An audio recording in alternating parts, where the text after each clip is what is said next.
Thank you, Professor Namrata. So today's topic is glaucoma और काला मोतिया।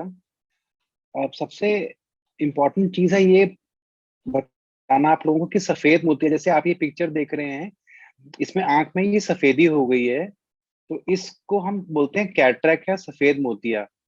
अब इस बीमारी का उपचार अवेलेबल है। आप अस्पताल में जाइए तो ये कैटरेक्ट मोतिया निकाल के आंख में लेंस डाल देते हैं और पूरी नजर वापस आती है। तो इसको तो हम बोलते हैं सफेद मोतिया।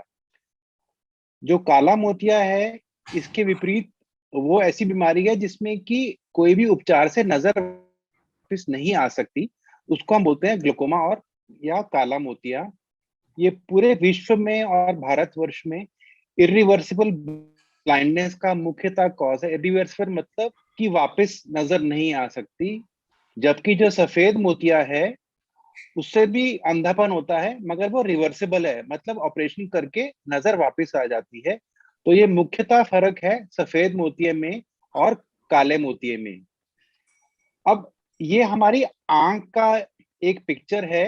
तो आंख जैसे आप देख सकते हैं, जो हमारी आंख है वो एक कैमरा का काम करती है।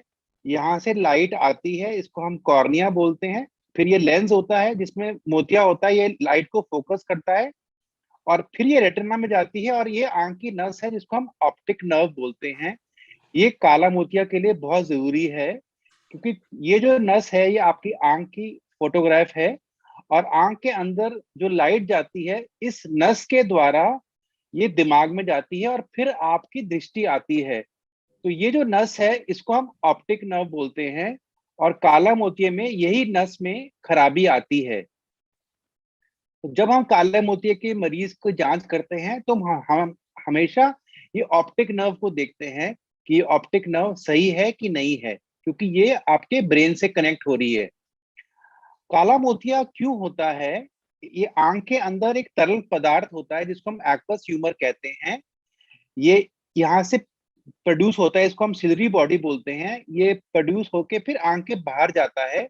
ये ड्रेनेज चैनल होते हैं आंख के, इनको हम ट्रेबेकुलर मेशवर्क बोलते हैं।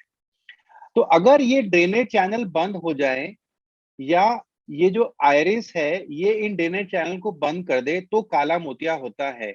अगर ये आयरिस ये चिपक जाए ड्रेनेज चैनल से तो इसको हम बोलते हैं एंगल क्लोजर ग्लूकोमा।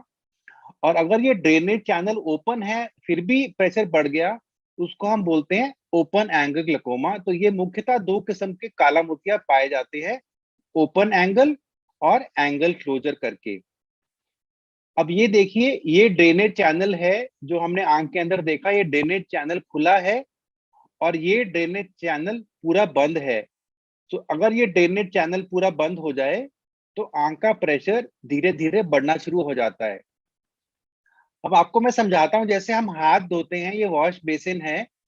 अगर वॉश बेसिन की पाइप बंद हो जाए या इसमें कचरा आ जाए तो यहाँ पानी इकट्ठा होना शुरू हो जाता है।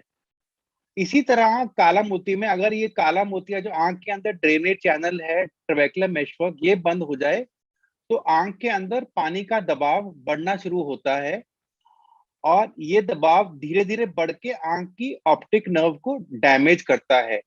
जैसे हम प्रेशर नापते हैं फुटबॉल का या साइकिल के टायर का, तो आंख का प्रेशर वैसे ही नापा जाता है। नॉर्मली ये 15 से 21 के बीच में होता है, मगर काला मोतिया में ये प्रेशर ज्यादा बढ़ जाता है जिससे कि आंख की ऑप्टिक नर्व में क्षति पहुंचती है। जैसे जैसे आंख का प्रेशर बढ़ता है वैसे वैसे ये जो आंख की नस है इसमें खराबी आती है और वैसे ही जो आंख का दृष्टिकोण है, जैसे जैसे आप देखिए ये नस में खराबी आ रही है, आंख का दृष्टिकोण कम होते जाता है जिसको हम विजुअल फील्ड कहते हैं। और अगर आप सही समय पे नहीं आइए तो ये पूरा ही काला हो जाता है जिससे कि अंधापन हो जाता है। अब हम काला मोतिया को बोलते हैं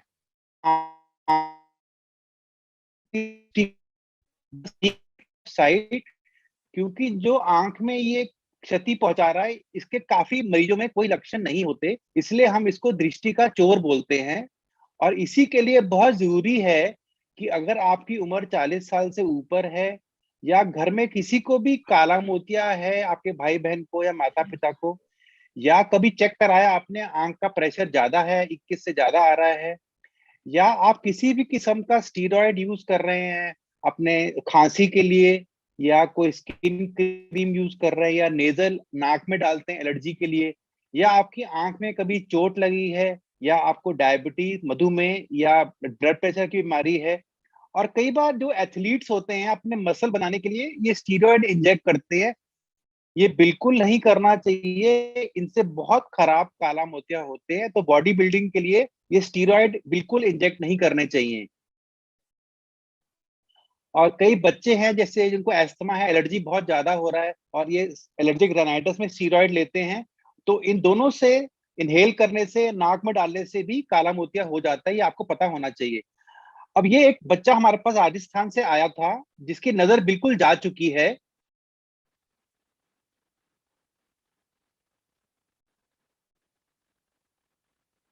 You have to increase the audio, Tanuj. We can't hear.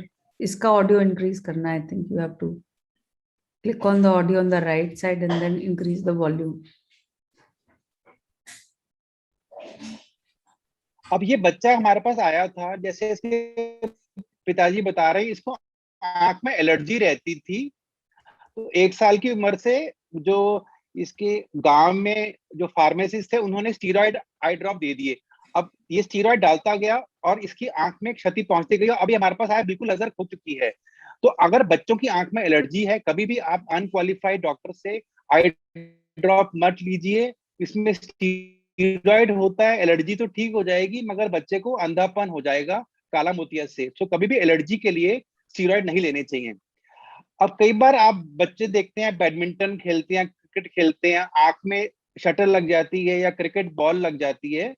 तो उस समय तो कुछ नहीं होता, मगर 10 से 20 साल के बाद काला मोतिया हो जाता है।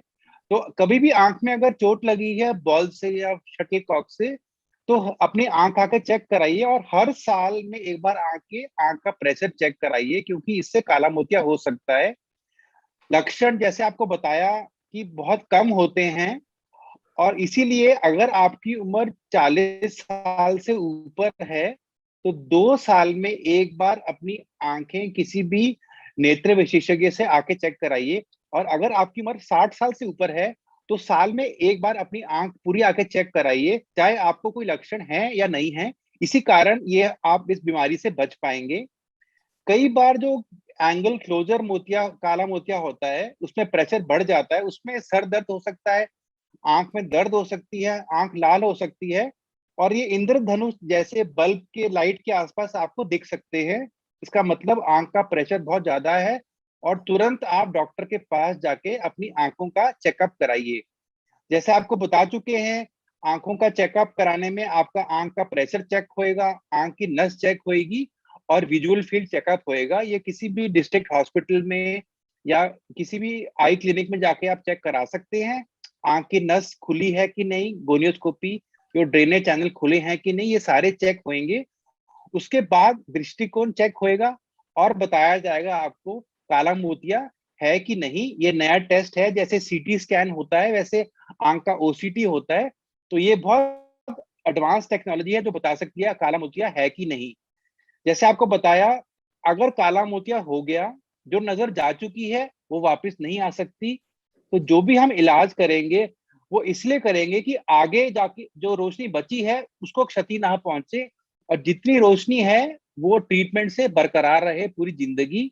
इसके लिए आपको आई ड्रॉप दिए जाएंगे, कई बार टैबलेट दिए जाएंगे, और लेजर या काला मोतिया ऑपरेशन होएगा।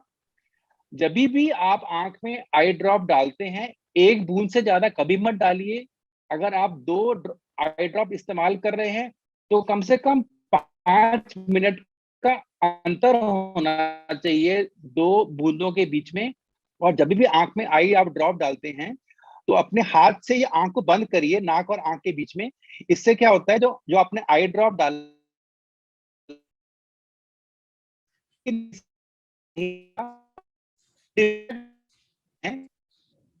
वीडियो दिखा रहे हैं आपको कैसे आपको पहले तो आपको आंख, हाथ धोने, अपने आंख पीछे करनी है, एक उंगली से ये आंख में पॉकेट बनानी है, और फिर एक बूंद आंख का डालना है। ये ड्रॉपर कभी भी आंख को छूना नहीं चाहिए।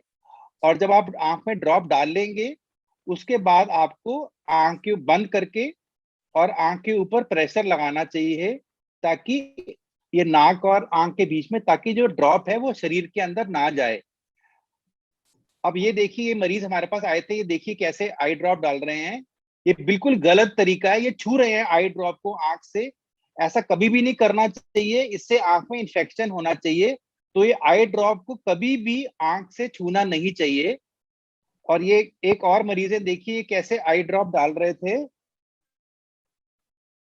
तो ये आप देखिए, बोतल को पूरा दबा रहे हैं, 5-6 ड्रॉप आंख में डाल रहे हैं। तो ऐसा कभी नहीं करना चाहिए, एक बार में सिर्फ एक बूंद डालनी चाहिए, और बिल्कुल ये ड्रॉप को आंख को छूना नहीं चाहिए। तो ये बहुत इंपॉर्टेंट है, आप आई ड्रॉप कैसे डालनी है। और अगर आई ड्रॉप आंख के बाहर गिर रही है, मतलब आप ज्यादा डाल रहे हो, और तुरंत इसको किसी कपड़े से पोंछ दीजिए, क्योंकि ये स्किन का कलर भी बदल सकती है। कई पेशेंट में आंख में लेजर करा जाता है एंगल क्लोजर में, जैसे आपको बताया गया है, और कई पेशेंट में ऑपरेशन होता है। ऑपरेशन के बाद काला मोतिया का, जिसको हम टबेक्लेक्टमी कहते हैं, आपको आंख में इंफेक्शन का डर रहता है। तो अगर आपका काला मोतिया का ऑपरेशन हुआ है, कभी भी आपकी आंख लाल हो जाए, या बहुत धूप में जाने से दिक्कत होए, या आपकी नजर कम हो जाए, या आपको दर्द होए, तो इसका मतलब आंख में इंफेक्शन हो सकता है। ऐसे में तुरंत किसी लोकल आई डॉक्टर के पास जाके अपनी आई का चेकअप कराएं। जो आपके नॉर्मल खान पान में अगर आप सैलेड और ग्रीन ये सब्जियां और फ्रूट ज्यादा खाएंगे, आपके लिए बहुत बेहतर है। रोज सैर या थोड़ी एक्सरसाइज, भागना जरूर करिए। किसी भी किस्म का तंबाकू का सेवन बिल्कुल नहीं करिए।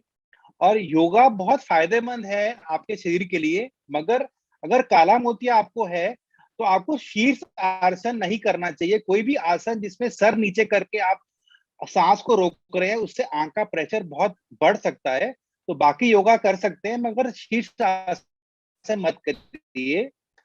और जो आपको स्ट्रेस होता है, या किसी कारण से आप परेशान हैं, उसके कारण भी आपका आंख का प्रेशर बढ़ सकता है। तो इसलिए बहुत जरूरी है, अगर आपको काला मोतिया है, तो अगर आप नियमित रूप से आधा घंटा लोम विलोम प्राणायाम करेंगे, या धीरे सांस लेके ध्यान करेंगे, जिसको हम मेडिटेशन बोलते हैं, तो इससे 2-3 फायदे हैं। आपका आंख का प्रेशर कम हो सकता है, आपका जो आंख का ब्लड फ्लो है वो बढ़ सकता है। और सबसे अच्छी चीज है कि हालांकि आपको बीमारी है, मगर उससे आपकी जिंदगी में कोई उसका इम्पैक्ट नहीं होएगा। आप अपनी जिंदगी खुशहाल रूप से जी सकेंगे। तो यही सबसे जरूरी है कि बीमारी तो है आपको काला मोतिया, मगर अगर आप नियमित रूप से दवाई लेंगे, और डॉक्टर की इंस्ट्रक्शन का पालन करेंगे पूरे जीवन भर, और अपनी हेल्दी लिविंग अपनाएंगे, एक्सरसाइज करेंगे, रोज थोड़ा प्राणायाम और ध्यान करेंगे, तो इस बीमारी का असर बिल्कुल आपकी जिंदगी पे नहीं होएगा। और जो भी आपके घर में बुजुर्ग लोग हैं जिनको काला मोतिया है, उनका खास आपको ध्यान रखना चाहिए। कोई भी बुजुर्ग मिले जिसकी आंख में रोशनी कम है, उसकी आपको मदद करनी चाहिए। और ये बहुत जरूरी है कि अंत में काला मोतिया जो है आपकी नस की बीमारी है। इससे आंख को अंधापन हो सकता है। इसके ज्यादातर लक्षण नहीं होते। इसीलिए आप अगर 40 साल की ऊपर हैं, तो नियमित रूप से आप हर 2 साल अपनी आंख का चेकअप कराइए। ये याद रखिए कि जो आपकी नजर चली गई वो वापस नहीं आ सकती, मगर अगर आप नियमित रूप से इलाज लेंगे जीवन भर, तो जितनी नजर बरकरार है वो बची रहेगी। और खास ख्याल रखिए, अगर आंख में एलर्जी है, कोई भी किस्म का स्टीरॉयड नहीं लेना। अगर कभी आंख में चोट लगी है, तो हर साल नियमित रूप से डॉक्टर को दिखाना है। तो ये सब करेंगे तो आप काला मोतिया से बिल्कुल बच सकेंगे, और खुशहाली से अपना जीवन व्यतीत कर सकेंगे। धन्यवाद।